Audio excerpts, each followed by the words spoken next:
تو بالکل شروع میں ہی انہوں نے بھی اس کے اوپر میٹنگ کی اور اس کے پلان کو سارا دیکھ کے اپروو کیا.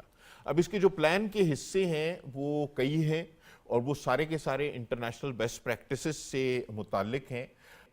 اور اس میں جو پلان کیا جائے گا اس میں پالیسی کو اور جو کلیکشن یا آپریشنز ہیں ان کو علیحدہ کیا جائے گا, جس سے یہ ہوگا کہ جو لوگ کہتے ہیں کہ پالیسی ٹھیک نہیں ہے, کچھ معیشت کے حصے ہیں جن پہ زیادہ ٹیکس ہے, کچھ معیشت کے حصے ہیں ان پہ اتنا ٹیکس نہیں ہے, تو ٹیکسوں کا بوجھ برابر کرنے کے لیے پالیسی بہتر طور پہ پالیسی کی کارسازی کی جا سکے گی. اس کے علاوہ دنیا کے 73% ممالک ایسے ہیں جس میں کسٹم ان لینڈ ریونیو سے علیحدہ کام کرتا ہے. پاکستان ان تھوڑے سے ممالک میں شامل ہے جہاں پہ یہ ایک عجیب سا ماڈل چل رہا تھا جو کہ کامیاب نہیں ہو پایا. تو اس کے لیے بھی فیصلہ ہوا ہے کہ باقی دنیا کا جو بیسٹ گلوبل پریکٹس ہے اس میں کسٹم کو اور ان لینڈ ریونیو کو علیحدہ کر دیا جائے, اور ڈیجیٹلائزیشن کے حوالے سے, خودکار نظام لانے کے حوالے سے بہت ساری اس کے اندر چیزیں ہیں.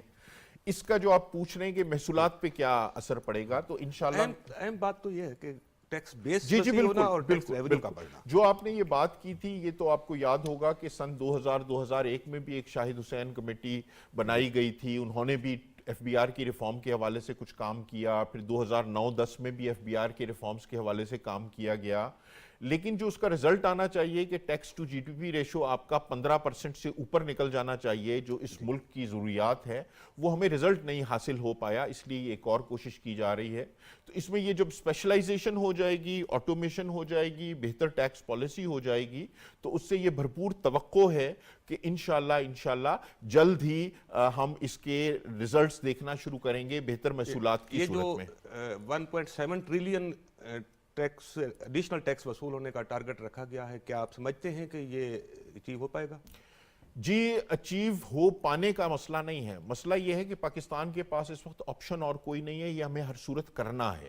جو ہماری ضروریات ہیں ملک کی, ملک کے دفاع کی, ملک کے نظام کی, اور ملک جو بے شمار قرضوں کے تلے, بوجھ تلے دبا ہوا ہے, اس کو ٹھیک کرنے کی, تو اس میں ہمیں یہ نہیں دیکھنا ہے کہ کیا یہ ہو سکتا ہے, ہمیں یہ دیکھنا ہے کہ یہ کیسے ہو سکتا ہے. اور یہ جو پلان بنایا گیا ہے وہ اسی لیے بنایا گیا ہے کہ یہ ایسے ہو سکتا ہے اگر یہ اسپیشلائزیشن کی جائے, ڈیجیٹلائزیشن کی جائے, بہتر پالیسی کی جائے, تو انشاءاللہ ہم پر امید ہیں کہ بہت اچھی خبریں اس کے نتیجے میں آئیں گی. مہتاب صاحب, ماضی میں بھی ایف بی آر میں ریفارمز ہوتی رہی ہیں. ایک حکومت آئی تھی, بلکہ ایک باہر سے وزیر اعظم آیا تھا, سی بی آر کو F B R, central board of revenue کو کا نام چینج کر کے فیڈرل بورڈ آف ریونیو رکھ کے یہ اصلاحات ہو گئی. اس طرح کی اصلاحات بھی ماضی میں ہوتی رہی ہیں جس پر بھی صاحب بڑے بڑے بجٹ خرچ ہوئے ہوں گے.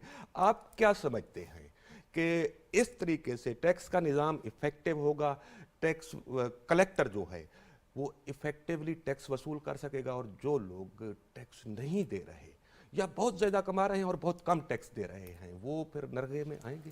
جی, بسم اللہ الرحمن الرحیم, تھینک یو ویری مچ. دیکھیں, بنیادی طور پہ مکرم صاحب کی اس بات سے تو میں مکمل اتفاق کرتا ہوں کہ پاکستان میں جو tax to G D P ratio ہے وہ پوٹینشیل سے بہت کم ہے, اس میں کوئی شک نہیں ہے. میں بالکل یہ سمجھتا ہوں. آپ بلکہ یہ دیکھیں کہ مجھے 25 سال ہو گئے ہیں کام کرتے ہوئے, یہ tax to G D P ratio بڑھنے کے بجائے یا کانسٹنٹ رہی ہے یا ایکچوئل میں کم ہوئی ہے, بڑی نہیں ہے. ایبسلوٹ نمبر تو بڑھ گیا ہے, لیکن جو سائز آف دا اکانومی جس طرح سے بڑھا ہے اس طرح سے tax to G D P ratio نہیں بڑھی. یہاں تک بات ٹھیک ہے. بنیادی ایشو یہ ہے کہ اگر اس کی ڈیٹیلز کے اندر جائیں تو وہ ہے کہ یہ کرنا کیسے ہے.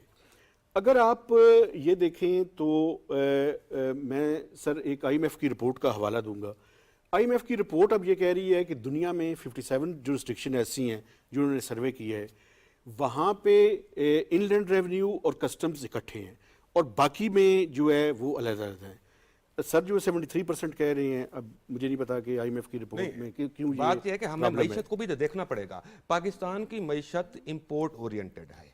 آج بھی اگر امپورٹ بڑھتی ہیں تو ایف بی آر کا ٹارگٹ پورا ہو جاتا ہے. اگر امپورٹ پر کٹ لگتا ہے یا امپورٹ کم ہوتی ہے تو ایف بی آر کا ریونیو کلیکشن کا ٹارگٹ پورا نہیں ہو پاتا. اس کی وجہ یہ ہے کہ ایک اور, یہ آپ بالکل ٹھیک کہہ رہے ہیں, وجہ یہ ہے کہ دنیا میں کسٹمز اور ہمارے جس طرح کے ٹیکسز ہیں کہ ود ہولڈنگ ٹیکس بھی اوپر لگایا ہوا ہے, جی ایس ٹی بھی اس کے اوپر لگا ہوا ہے.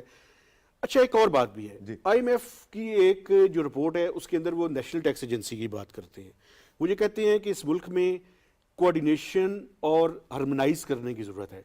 تو یہ اب پرسکرپشن مختلف ہے. جو سب سے امپورٹنٹ بات ہے نا جو میں کرنا چاہتا ہوں, دیکھیں ہم نے 2000 میں جیسے سر نے کہا کہ ایک ریفارمز کا پروسیس شروع کیا, 10 سال لگ گئے ہمیں انکم ٹیکس کو اور جی ایس ٹی اور ایف ای ڈی کو اکٹھا کرنے میں اور ایک آئی آر ایس کریٹ کرنے میں.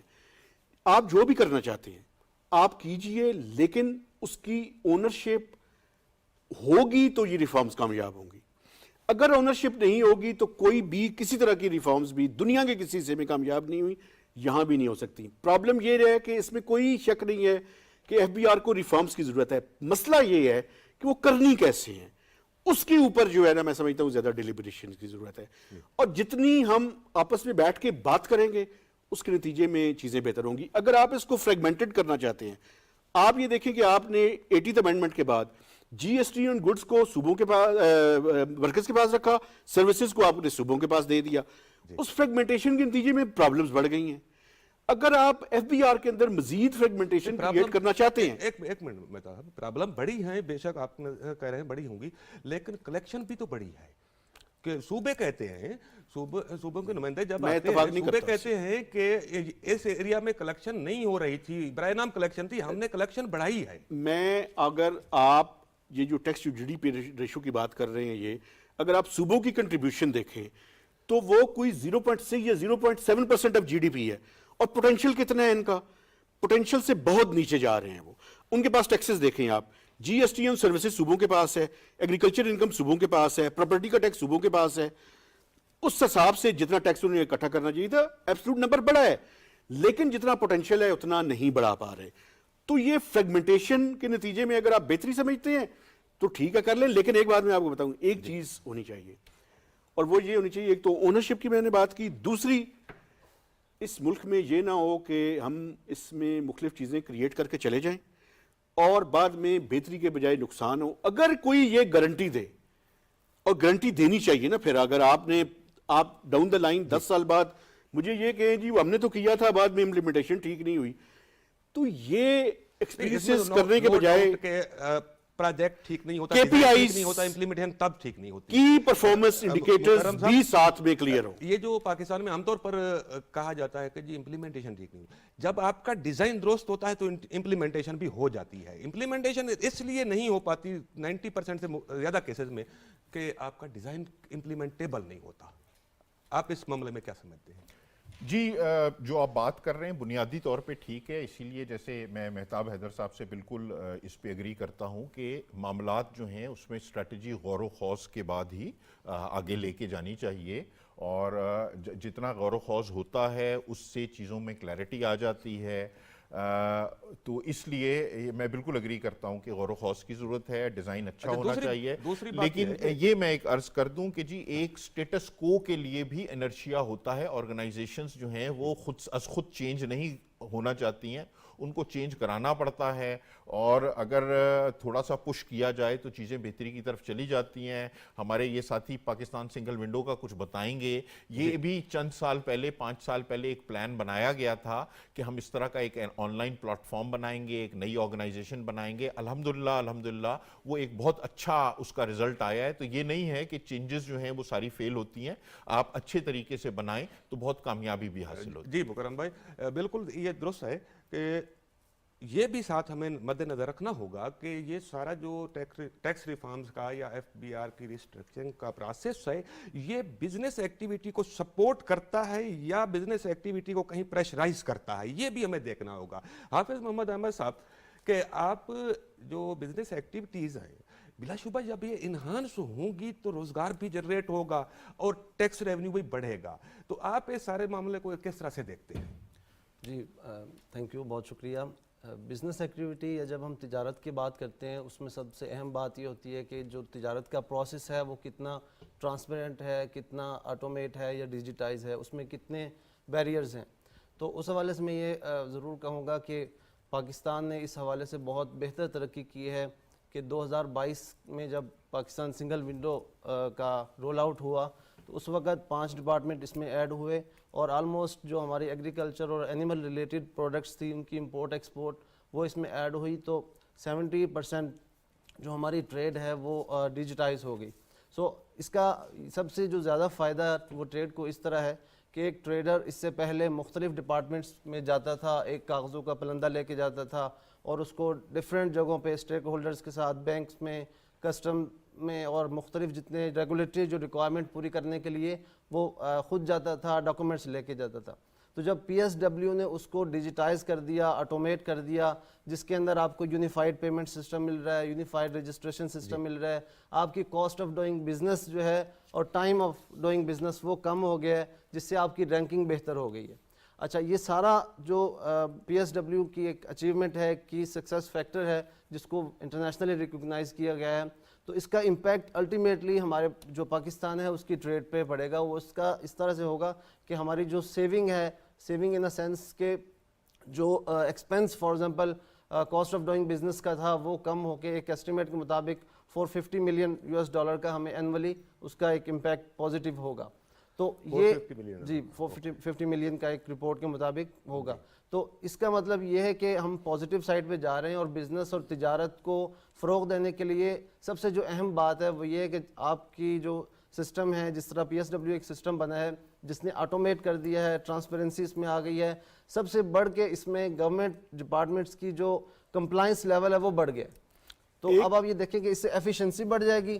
گورنمنٹ کے جتنے آرگنائزیشنز ہیں جو کراس بارڈر ٹریڈ میں مختلف این او سی لیٹر پرمٹ ایشو کر رہے ہیں تو ان کی ایفیشنسی بڑھے گی. اس میں ایک بات یہ بتائیں کہ صوبائی گورنمنٹ ساتھ انوالو ہیں کہ کیونکہ زیادہ این او سیز انہوں نے جاری کرنے ہوتے ہیں، زیادہ نوٹیفیکیشن تو ان سے چاہیے ہوتے ہیں. جی بالکل. اچھا، جو گورنمنٹ صوبائی جو ادارے ہیں اگر وہ کراس بارڈر ٹریڈ میں ریلیٹڈ ہیں، مثلاً جو پروونشل انوائرمنٹ پروٹیکشن ایجنسیز ہیں اور اسی طرح پروونشل جو ڈیزاسٹر مینجمنٹ اتھارٹیز ہیں اور اسی طرح جو ڈپارٹمنٹ جن کا پروونسز میں ہے اور وہ کراس بارڈر ٹریڈ ریلیٹڈ کوئی بھی لیٹر پرمٹ این او سی ایشو کرتا ہے تو وہ بھی پی ایس ڈبلیو کے ساتھ انٹیگریٹ ہو رہا ہے اور اس کو ہونا ہے. سو پی ایس ڈبلیو ایکٹ جو 2021 میں پارلیمنٹ نے پاس کیا اس کے اندر سب سے اہم بات یہ تھی کہ تمام گورنمنٹ کے ڈپارٹمنٹس جو کراس بارڈر ٹریڈ سے ریلیٹڈ ہیں ان کو پی ایس ڈبلیو کے ساتھ انٹیگریٹ ہونا ہے. سو دیر از نو اسکیپ. جی مکرم جہاں صاحب، کسٹم کے کچھ سینئر افسران اب بھی کہتے ہیں یا ریٹائرڈ جو دوست ہیں کہ پہلے سیلز ٹیکس کسٹم کے پاس ہوتا تھا، پھر یہ ایف بی آر میں ریفارمز کی گئی تھی سی بی آر میں اور کسٹم سے سیلز ٹیکس لے کر ایک آئی آر کا نیا شعبہ، پہلے انکم ٹیکس گروپ ہوتا تھا تو وہ کر لیا گیا. اس کو کہتے ہیں کہ اگر سیلز ٹیکس دوبارہ کسٹم کو دیا جائے تو ریونیو کلیکشن بڑھ سکتی ہے، ریونیو بڑھ سکتا ہے. ایک تو آپ سے میں یہ جاننا چاہتا ہوں، اور دوسرا ہم نے بلا شبہ tax to G D P کی بات کی ہے، لیکن پاکستان میں ایک غیر قانونی اکانومی بھی پائی جاتی ہے جس کو انڈاکومنٹڈ اکانومی کہتے ہیں یا بلیک اکانومی بھی کہا جاتا ہے. تو وہ کسٹم کے شعبے سے زیادہ ریلیٹڈ ہے.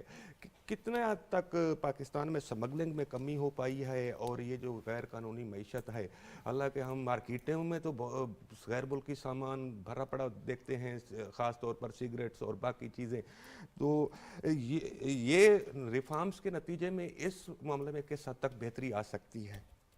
جی تھینک یو. اچھا جی، جو پرانا ماڈل تھا وہ بہت ہی پرانا ماڈل ہے جس کو ڈائریکٹ ٹیکس انڈائریکٹ ٹیکس کہا جاتا ہے، جس میں indirect taxes custom, sale tax اور ایکسائز ایک محکمے کے پاس ہوتے ہیں. تو میری جو ذاتی رائے ہے وہ یہ ہے کہ کسٹم کو ریونیو والے معاملات سے تھوڑا سا پیچھے ہونا چاہیے. اس کا کام ہے ٹریڈ، خاص طور پہ ایکسپورٹس، مینوفیکچرنگ کو اور ایکسپورٹس کو بڑھانا کسٹم کا کام ہے. تو یہ ایک اچھا میرے حساب سے فیصلہ ہوا تھا کہ ریونیو والی ساری چیزوں کو اکٹھا کر دیا گیا تھا، اور ہمیں اس سے آگے کے ماڈل پہ دیکھنا چاہیے، واپس پچھلے ماڈل پہ نہیں دیکھنا چاہیے. تو میں تو سپورٹ نہیں کرتا ہوں کہ جی یہ انڈائریکٹ ٹیکس اور ڈائریکٹ ٹیکس کا جو پرانا ماڈل تھا اس کو ہم واپس لے کے آئیں. میرا تو یہی ہے، جیسے یہ مہتاب حیدر صاحب نے بھی کہا کہ امپورٹ کی سٹیج پہ بے شمار ٹیکسز کی بھرپار ہے، اس کو گریجولی شفٹ کرنا چاہیے ڈومیسٹک سائیڈ پہ. فوراً تو نہیں کر پائیں گے، اس میں ٹائم لگے گا، لیکن گریجولی کرنا چاہیے. یہ جو کئی ایک بلیک اکانومی کے حوالے سے آپ بات کر رہے ہیں، جن ملکوں میں امپورٹ کے اوپر بہت زیادہ ڈیوٹیز ٹیکسز موجود ہوتے ہیں، وہاں پہ اسمگلنگ کا اور مس انوائسنگ کا مارجن بہت زیادہ ہوتا ہے، تو وہاں پہ یہ میل پریکٹسز، وہاں پہ یہ خرابیاں بڑھ جاتی ہیں۔ جن ملکوں میں lower duties and taxes import کی سٹیج پہ لگے ہوتے ہیں، وہاں پہ آپ کو اس طرح سے نہ اسمگلنگ کا ایشو ملے گا۔ تو اگر آپ نے یہ اسمگلنگ کو اور انڈر انوائسنگ کو حل کرنا ہے تو اس کے لیے بھی آپ کو یہ اسپیشلائزیشن پہ جانا پڑے گا۔ جو تیسرا آپ کا سوال رہا کہ جی ریسٹرکچرنگ کے حوالے سے ہماری اسمگلنگ وغیرہ کتنی کنٹرول ہو پائے گی، تو ابھی ہمارے پاس ایک ممبر کسٹم آپریشنز ہوتے ہیں جو کہ import, revenue, anti smuggling, export, transit ساری چیزیں دیکھ پا رہے ہوتے ہیں۔ جو یہ ہماری ریسٹرکچرنگ ہے اس کے اندر پھر یہ سب کے ممبرز علیحدہ ہو جائیں گے۔ سو امپورٹ اور ریونیو ایک صاحب دیکھ رہے ہوں گے، ایکسپورٹ دوسرے صاحب دیکھ رہے ہوں گے، اینٹی اسمگلنگ تیسرے صاحب دیکھ رہے ہوں گے، تو اس کی وجہ سے زیادہ آپ کی اس پہ دھیان بھی بڑھ جاتا ہے، فوکس بھی بڑھ لیکن ان جاتا کے ہے، اوپر ریزلٹس بھی ڈی جی لیول کا اوپر ایک ڈی جی آفیسر ایک بیٹھا ہوں گے، ہوگا۔ ڈی جی ایک بیٹھے ہوں گے۔ یہ بھی تھوڑا سا کویشچن پیدا ہو رہا ہے کہ ابھی تو چیئرمین ہے ایف پی آر کے جو گریڈ 22 کے ہوتے ہیں عام طور پر، جی جی، لیکن ڈی جی کتنے کون سے گریڈ کا 22 ہوگا؟ گریڈ کے ڈی جی ہوں گے۔ ایکچولی یہ نومن کلیچر کا ایشو ہے۔ دنیا کے اکثر ممالک میں جو کسٹم کے سربراہ ہیں ان کو ڈی جی ہی کہتے ہیں۔ آپ دیکھیں نا، جیسے آپ کے ایف آئی اے کے سربراہ ہیں ان کو کیا کہتے ہیں؟ D G. آئی بی کے سربراہ ہیں ان کو کیا کہتے ہیں؟ ڈی جی۔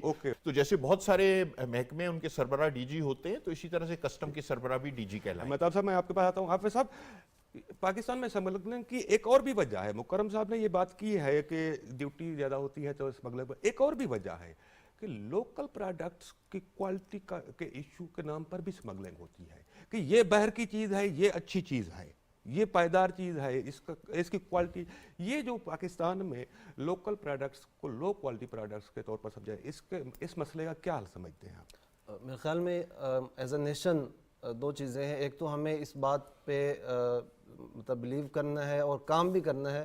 کام جو کرنا ہے، پہلے میں اس کی طرف آتا ہوں کہ ہماری جو مینوفیکچرنگ ہے اس پہ ہمیں انٹرنیشنل سٹینڈرڈ کے مطابق چیزوں کو مینوفیکچرنگ لیول پہ لے کے آنا ہے۔ یعنی پوری دنیا میں مینوفیکچرنگ کا جو سسٹم ہے، ہمارے ہاں پی کیو ایس اے کا ایک ادارہ بھی ہے، لیکن کوئی سٹینڈرڈ میٹ نہیں کیے جاتے۔ لوگ پیسے دیتے ہیں اور چیزیں لو گریڈ کی لیتے ہیں، تو اس سے وہ سمجھتے ہیں کہ جو اسمگل ہو کر آئی ہے، کنزیومر کو کیا تعلق ہے اس بات سے؟ کنزیومر کو اچھی چیز مل رہی ہے، اسمگل ہو کر آئی ہے یا امپورٹ ہو کر آئی ہے؟ تو یہ دیکھیں، کنزیومر کو جو چیز چاہیے وہ یہ چاہیے کہ کوالٹی کی چیز چاہیے۔ تو اس کا مطلب کہ ہمیں فوکس اپنی کوالٹی پہ کرنا ہے۔ اب کوالٹی کے اوپر ہم جتنا ورک کر لیں، ظاہر ہے اس کا الٹیمیٹ رزلٹ اور فائدہ یہی ہوگا کہ ہمارا اپنا نام ظاہر ہے روشن ہوگا ملک کا، اور کہ یہاں پہ ایک چیز پروڈکٹ جو بھی ہے وہ کوالٹی وائز بن رہی ہے۔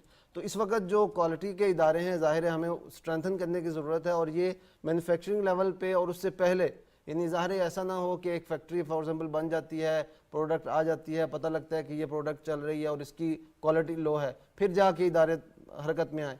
تو شروع سے اگر ایک چین اس طرح سے بنے کہ کوالٹی کی جو پروڈکٹ کی ٹیسٹنگ کوالٹی وہ انٹرنیشنل سٹینڈرڈ کی ہو، اور اس کے بعد ظاہر ہے وہ مارکیٹ میں آئے، تو یہاں ایک گیپ ہے۔ جب تک یہ گیپ نہیں ختم ہوگا کہ مارکیٹ میں آنے سے پہلے اس کی کوئی سرٹیفیکیشن، کوئی کوالٹی سٹینڈرڈ، اور وہ ظاہر ہے ایک ٹرسٹڈ ادارے ہوں جس کو گورنمنٹ نے اس اندر ایک ایمبٹ کے اس کو رکھا ہو، تو تب ہی جا کے، اور پھر ظاہر ہے ہماری نیشن کی ایک ہم پریکٹس ہماری ہو جائے گی کہ ہمیں اپنے ملک میں اگر کوالٹی کی چیز مل رہی ہے ہم پریفر نہیں کریں گے باہر کی چیز۔ سید مہتاب حیدر، پاکستان میں یہ پچھلے دنوں پرائم منسٹر کے سربراہی میں ایک میٹنگ ہوئی، وہاں پر فارمر فائنانس منسٹر نے رپورٹڈلی یہ کہا کہ 56% فائلرز ٹیکس زیرو دیتے ہیں، صحیح ہے، اور 90% جو ٹیکس ہے وہ صرف 2 لاکھ ٹیکس پیئر ادا کرتے ہیں، اور پاکستان میں آپ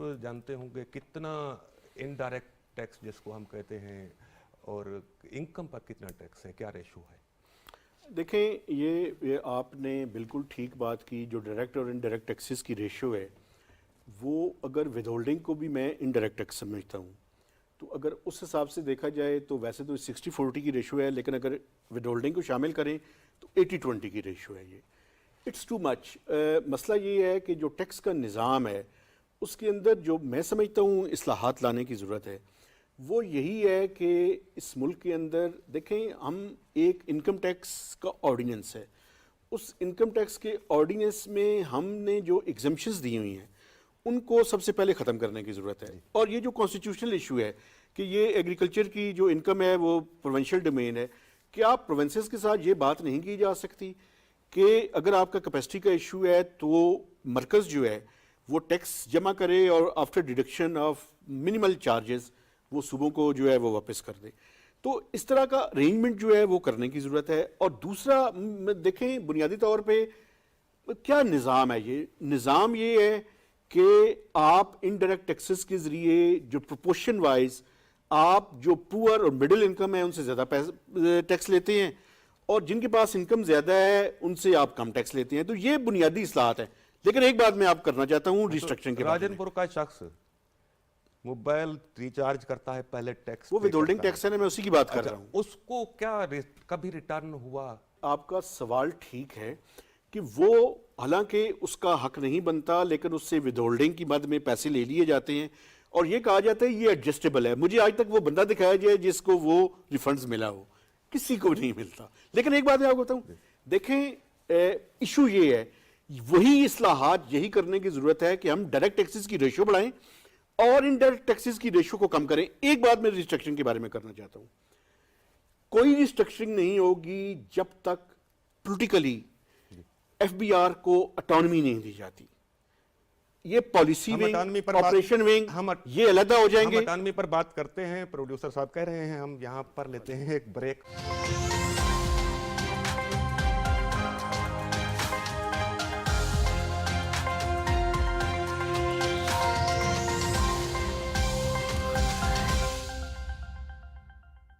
ویلکم بیک ناظرین. ہم بات کر رہے تھے ایف بی آر کی ریسٹرکچرنگ کے حوالے سے. ایف بی آر میں کافی سارے پہلے سے بھی اصلاحات کی گئی ہیں اور ماضی میں ایک نیا سسٹم بھی لایا گیا تھا جس کو ٹریک اینڈ ٹریس سسٹم کہا گیا تھا. یہ کہا جا رہا تھا کہ یہ سمگلنگ اور ٹیکس چوری روکنے میں کافی معاون ثابت ہوگا, لیکن ایسی رپورٹیں ہیں. مکرم جان انصاری صاحب, یہ ٹریس اینڈ ٹریک سسٹم کیوں ناکام ہوا یا اپنے مطلوبہ نتائج کیوں نہیں دے پایا؟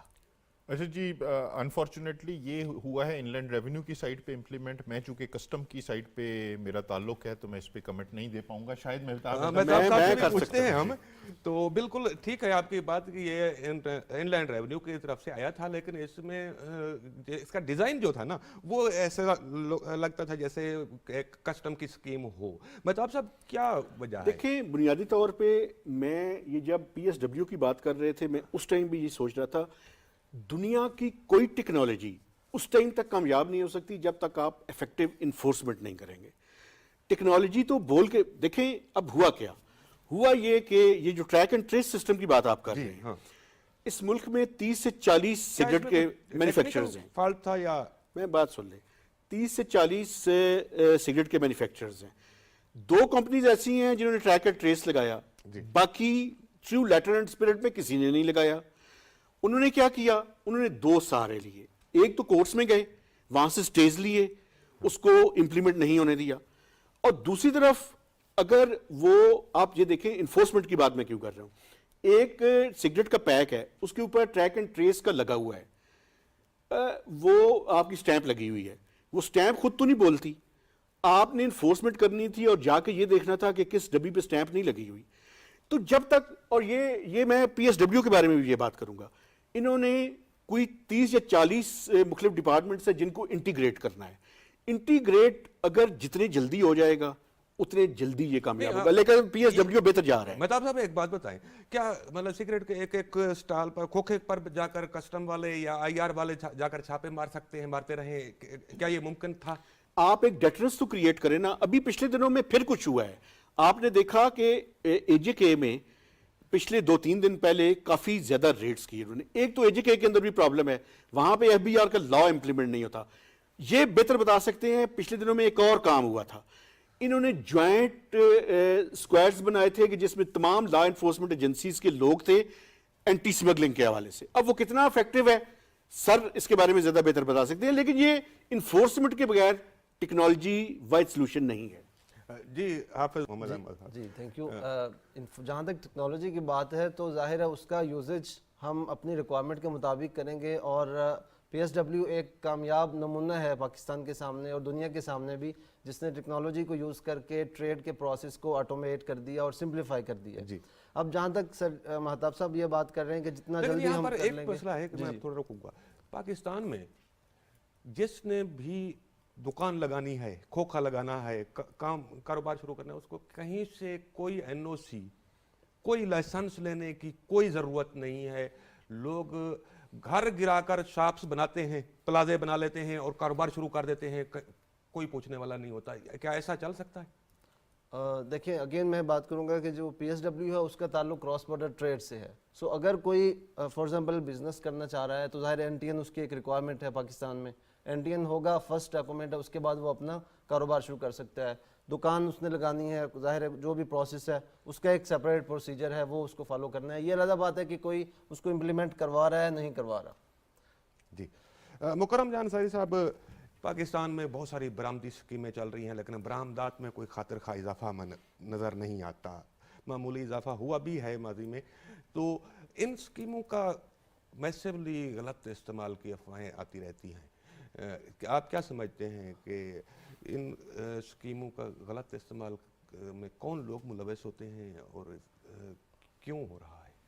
جی بالکل، برآمدی اسکیمیں جو ہیں وہ پاکستان کی ایکسپورٹ کو سپورٹ کرتی ہیں، اور پہلے ہمارے پاس کافی زیادہ برآمدی اسکیمیں ہوتی تھیں، 4 مختلف ہوتی تھیں. ان سب کو مرج کر کے ایک سنگل اسکیم میں ایکسپورٹ فیسیلیٹیشن اسکیم کے نام سے رائج کیا گیا.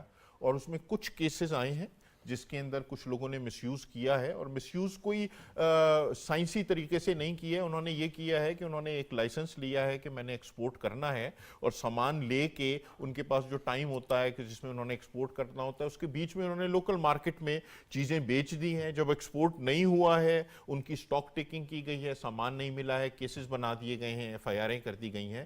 لیکن یہ میں آپ کو واضح کر دوں کہ یہ شاید 2 سے 4% سے زیادہ اس طرح کے کیسز نہیں ہیں. جو ہمارے پاس فیڈ بیک آ رہی ہے بڑے بڑے جو 2 سے ایکسپورٹرز ہیں، 4% بھی کافی ہے. جی ہے، لیکن اگر آپ کے 90, 95, 96% لوگ فیسیلیٹیٹ ہو رہے ہیں. یہ اسکیمیں اس طرح کی ہیں کہ اگر وہ ان کی 100 روپے کی چیز ہے اور اس پہ ان کو 25 روپے یا 30 روپے ڈیوٹی اینڈ ٹیکس پہلے دینا پڑتا ہے، اور ایکسپورٹ کے ٹائم پہ ان کو ریفنڈ لینا پڑتا ہے اور پیسے پھنسے رہتے ہیں، تو ان اسکیموں کے اندر آ کے نہ وہ کچھ دیتے ہیں نہ کچھ ان کو واپس لینا پڑتا ہے. تو اس لیے ان کا کاروبار کرنا آسان ہو جاتا ہے. تو ہمارے پاس جو بڑے بڑے گروپ سے فیڈ بیک آ رہی ہے، جو آپ کے بڑے ایکسپورٹرز ہیں، وہ بہت خوش ہیں اس سے. وہ کہتے ہیں جی ہماری زندگی کافی آسان ہو گئی ہے، پہلے ہمارے پیسے پھنس جاتے تھے ریبیٹ میں، ریفنڈ میں. ابھی ان اسکیموں کی موجودگی سے ہماری کیش فلو کے مسائل بہت کم ہو گئے ہیں. تو یہ ہے. بہرحال جیسے آپ نے کہا ہر ایک چیز میں امپروو کرنے کی گنجائش ہوتی ہے، اور اس کے اندر بھی جو فرسٹ ٹائمر لوگ تھے جن کی طرف سے مس یوز ہوا ہے، تو اس کو امپروومنٹ کے حوالے سے کوئی اس وقت تجاویز لی جا رہی ہیں. انشاءاللہ اور بہتر ہو جائے گا. جی ہمارے ساتھ ہیں شاہد حسین اسد، سابق ممبر لینڈ ریونیو FBR. ناظرین، پاکستان میں ایک بہت بڑا مسئلہ ہے جو تاجروں پر، ریٹیلرز پر ٹیکس لگانے کا. کوئی بھی حکومت ماضی میں کامیاب نہیں ہو سکی ہے. موجودہ حکومت نے یہ بڑا فیصلہ کیا ہے کہ ریٹیلرز سے بجلی کے بلوں پر ٹیکس وصول کیا جائے گا اور کم از کم اس کی 1200 روپے وہ کریں گے. شاہد حسین اسد صاحب، آپ ماضی میں اس والے سے کافی کام کیا ہے اور تاجروں کے نمائندوں سے مذاکرات بھی کرتے رہے ہیں. کیا وجہ تھی کہ ماضی میں ٹیکس نہیں لگایا جا سکا؟ اس کو RGST بھی کہا گیا تھا، اس کو ویلیو ایڈڈ ٹیکس بھی کہا گیا تھا، لیکن نہیں لیا جا سکا تھا. کیا وجہ تھی؟ یہ تو اب جو ریٹیلر والا ٹیکس ہے، یہ تو RGST میرے خیال میں نہیں ہے، یہ تو انکم ٹیکس ہوگا نا. RGST تو سیل ٹیکس جی سر زمرے میں آتا ہے، ٹھیک ہے نا. تو انکم ٹیکس تو ذرا ڈفرنٹ چیز ہے. اور ابھی بھی وہ بجلی کے بلوں کے تھرو اگر کہہ رہے ہیں تو وہ تو ایک حد تک ہی ہوگا. اصل میرا اپنا جو رائے ہے، جس پہ میں بار بار سب جو ہے ارباب اختیار کہتا بھی رہا ہوں، کہ اصل چیز یہ ہے کہ ہمیں اپنی ڈاکومنٹیشن کو بہتر کرنے کی کوشش کرنا چاہیے. اگر آپ کی ڈاکومنٹیشن بہتر ہوگی تو آپ کی صحیح سیلز جو ہیں وہ سامنے آ سکیں گی، اور صحیح سیل سامنے آئے تو اس کے ساتھ آپ صحیح اس کا پروفٹ بھی دیکھ سکتے ہیں اور اس کو صحیح اماؤنٹ میں ٹیکس بھی لگا سکتے ہیں. اب یہ جو اسکیم انہوں نے اگر 1200 روپے ٹیکس کی بنائی ہے اور وہ بھی بجلی کے بلوں کے تھرو لینا ہے، تو اس میں کوئی ایسی خاص بات مجھے تو سمجھ نہیں آئی کہ اس سے کیا نتیجہ اخذ کرنا چاہتے ہیں یا آپ کی براڈننگ آف ٹیکس بیس کیسے ہوگی. اصل چیز تو یہ ہے کہ بجائے ٹیکس کے ریفرنس سے حکومت کو یہ اسکیم بنانا چاہیے کہ ایک اماؤنٹ سے زیادہ کوئی بھی سیل پرچیز، چاہے وہ بزنس ٹرانزیکشن ہو یا نان بزنس ٹرانزیکشن ہو، وہ کراس چیک کے بغیر یا ڈیبٹ کارڈ کے بغیر ہوگی نہیں. اور اگر آپ کوئی ڈیبٹ کارڈ سے پیمنٹ کرتے ہیں تو اس پہ آپ کو کچھ رعایت ملنی چاہیے. اسی طرح سے جو بیچنے والا ہے اس کو بھی کچھ ٹیکس میں کنسیشن ملنی چاہیے تاکہ اس کا بھی انٹرسٹ پیدا ہو کہ وہ چیزوں کو ڈیبٹ کریڈٹ کارڈ کے تھرو بیچے. ابھی تو آپ کئی دکانداروں کے پاس جاتے ہیں تو انہیں کہتے ہیں جی میں کریڈٹ کارڈ سے پے کرنا چاہتا ہوں، وہ کہتے ہیں جی ہمارے پاس کریڈٹ کارڈ کی سہولت ہی نہیں ہے یا ہمارا مشین خراب ہے. تو آپ یہ جو کیش ٹرانزیکشن ہے اس کو اگر آپ بدل دیں بینک ٹرانزیکشن میں اور اس سے آپ اپنی ڈاکومنٹیشن کو بہتر کریں، تو اس صورت میں آپ کی براڈننگ آف ٹیکس بیس ہو سکتی ہے. آپ کو ٹیکس بھی زیادہ آ سکتا ہے، لوگوں کے آپ کو صحیح جو سیل کا کوانٹم ہے وہ بھی سامنے آ سکتا ہے. جی شاہ صاحب، آپ نے لیٹ جوائن کیا ہے، ہمارے ساتھ بیٹھے ہیں مکرم جہاں انصاری صاحب، ممبر کسٹم لیگل. ان سے بات ہو رہی تھی ایف بی آر کی ریسٹرکچرنگ کے حوالے سے، جو کہ ایک گورنمنٹ نے پروپوزل لائی ہے جس کو بلکہ اپروو کیا گیا ہے کہ ایف بی آر کے دو boards, federal board of custom اور federal board of inland revenue بنائے جائیں گے اور ان کے ڈی جیز ہوں گے. اس طریقے سے یہ ریسٹرکچرنگ کی جا رہی ہے. آپ کیا سمجھتے ہیں اس کتنا افیکٹو ہوگا ٹیکس وصولی کا نظام اس سے؟ کچھ بھی نہیں ہوگا. ابھی بھی ایف بی آر کے دو حصے علیحدہ علیحدہ ہی ہیں. کسٹم کا ممبر علیحدہ ہوتا ہے، وہ بااختیار ہوتا ہے. آئی آر کا ممبر علیحدہ ہوتا ہے، وہ اپنے اسفیئر میں بااختیار ہوتا ہے. تو اس کو کرنے سے مجھے تو ایسی خاص فرق سمجھ نہیں آتا کہ کیا ہوگا. مکرم جہاں انصاری صاحب، یہ جو تاجروں کا عمل ہے، آپ کسٹم سے تعلق رکھتے ہیں لیکن ایف بی آر میں ہیں کہ اور ہم سب پاکستانی ہیں، سارے سسٹم کو دیکھتے ہیں، تو یہ ماضی کی جو تجاویز تھیں، جو اسکیمیں لائی گئی تھیں ان میں اور موجودہ جو یہ بجلی کے بلوں کے ساتھ ٹیکس وصول کیا جائے گا، اس میں کتنا فرق ہے کہ کتنی ایفیکٹو ثابت ہوگی؟ جی، یہ جیسے میں نے آپ کو بتایا کہ ڈائریکٹلی میرا شعبہ تو نہیں ہے. بہرحال ریٹیلرز کو ہم نے بالکل ٹیکس نیٹ کے اندر لے کے آنا ہے. اور یہ ایک اس دفعہ جو اس کا خاص ایک نیا نظام آیا ہے وہ یہ ہے کہ انہوں نے موبائل فون کے بیس پہ ایک ایپ بنا دی ہے اور اس ایپ میں سیلف رجسٹریشن ہے اور اسی کے تحت بہت ساری چیزیں اس میں بنا دی گئی ہیں. تو ایک جو تاجروں کا خدشہ ہوتا تھا کہ جی ٹیکس کے نظام کے ساتھ ہمیں ڈیل کرنا پڑے گا ایف بی آر سے، دفاتر میں کلرک ہوں گے، باقی سارے لوگ ہوں گے، تو یہ ایف بی آر ان کو ایک ایشورنس دے رہا ہے کہ اس کے ذریعے اگر آپ آئیں گے تو آپ کا کوئی کانٹیکٹ نہیں ہے، انٹریکشن نہیں ہے، یہ آپ الیکٹرانکلی بجلی کے بلوں کے ساتھ بھی تو ڈیل کرتے ہیں. یہ مجھے نہیں کلیئرٹی ہے. بجلی کے بلوں کے ساتھ نہیں ہے ٹیکس. وہ جو کہہ رہے ہیں نا کہ ایف بی آر کے ساتھ ڈیل نہ کرنا پڑے، آئس کو، لیس کو، گیپ کو کے ساتھ بھی تو ڈیل کرتے ہیں. بجلی کا بل زیادہ آ گیا ہے، کریکشن کرانے کے لیے آتے ہیں. دوسرے محکموں کے ساتھ بھی ڈیل کرتے ہیں. کیا یہ میں اس بہانے بازی نہیں ہے مہتاب صاحب کے ایف بی آر کے پاس نہ جانا میں پڑے؟ ایک چیز کو تھوڑا سا ایکسپلین کرنا چاہتا ہوں رانا صاحب. یہ بجلی کے بلوں کے ساتھ وصول نہیں کیا جائے گا. جی، اس کا ابھی نظام صرف یہ آیا ہے کہ آپ نے رجسٹریشن کروانی ہے جو 30 اپریل تک ہے اور 1 جولائی سے آپ نے اس کا ٹیکس وصول کرنا ہے. وہ طریقہ کار کیا ہوگا؟ وہ طریقہ کار میں مختلف پروپوزلز ہیں. دکان کا سائز اور اس کو سامنے رکھ کے کوئی ایف بی آر اس کے بارے میں ابھی ڈیلیبریشنز کر رہا ہے. منیمم ٹیکس جو ہے وہ 1200 روپیہ ہوگا جیسے سر نے بھی بتایا. بنیادی بات یہ ہے کہ ایک بات تو ماننے والی ہے اور وہ میں سمجھتا ہوں کہنی چاہیے. وہ یہ ہے کہ یہ سکیم یہ بتاتی ہے کہ تاجر ابھی تک اس ملک میں ٹیکس نہیں دے رہے، تو ان کو بار بار ایک آسان سکیم لا کر ان کو ٹیکس نیٹ میں لانے کی کوشش کی جا رہی ہے. ایک دفعہ پھر یہ کوشش ہو رہی ہے. میرے جو 20-25 سال کا تجربہ ہے، 8 سے 10 سکیم آ چکی ہیں، ہر دفعہ ناکام ہوئی ہے. اب دیکھنا یہ ہے کہ یہ کس حد تک کامیاب ہوگی. اس سے زیادہ آسان سکیم ابھی تک کوئی نہیں آئی. اور اگر یہ کوئی نہیں کرتا تو میں سمجھتا ہوں، دیکھیں میں سیلری کلاس سے ہوں، اگر میں ٹیکس دینے کے لیے تیار ہوں تو اس ملک کے تاجروں کو جو لاکھوں روپے کماتے ہیں، مہربانی کریں